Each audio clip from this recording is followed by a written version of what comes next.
How do you choose between Hobart and Launceston? Let me tell you, don't touch either of them unless you've already bought up everything in all the other states.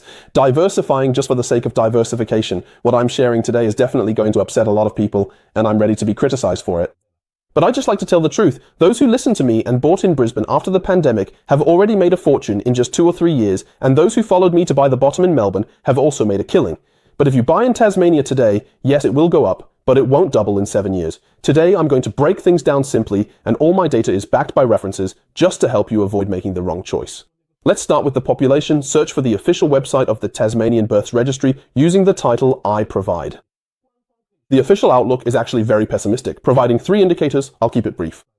Looking at this chart, from 2016 to 2023, almost all of the population growth comes from external immigration. What does that mean? It means people are coming just to get their permanent residency, and after they get it, they move back to Melbourne or Sydney. I personally know at least 50 to 100 people who moved from Tasmania back to Melbourne.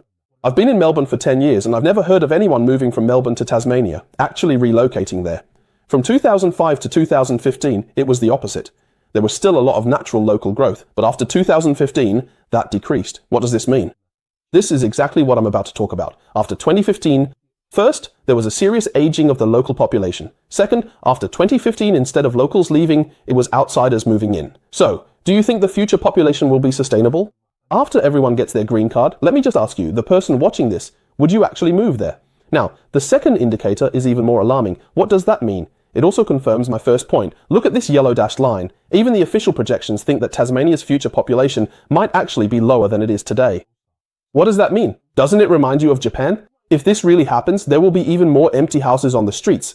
Given this situation, do you think housing prices will go up or down in 10 years? You can look up rural Japan. Nowadays, many houses there can be bought for just $1 and Australians are already moving there. Now, the third chart is a bit more complicated, so let me explain it simply. This chart shows the population distribution in 2023, which is today, and the 3 dashed lines represent 3 different scenarios predicted by the government. Let's talk about the conclusion first. No matter which scenario it is, whether it's the best or the worst, Tasmania is facing a 100% aging population outcome. Combined with the first point I just mentioned, if the population doesn't change and the local people in this city keep getting older, do you think this city has potential? Tell me, do you think this city has potential? Now let's look at the economy. Let's directly compare Hobart and Tasmania. After the pandemic, something quite amusing happened. You'll notice from the data may be cold and unemotional, but it's the reality. Hobart is actually dragging down Tasmania's economy. Without Hobart, Tasmania's economy would be better. If you look at Tasmania's economy in 2022, it was actually pretty good, with a year-on-year increase of 4.45% compared to the previous year. Although things have been rather sluggish since then, the growth has still remained positive. But if you look at it horizontally,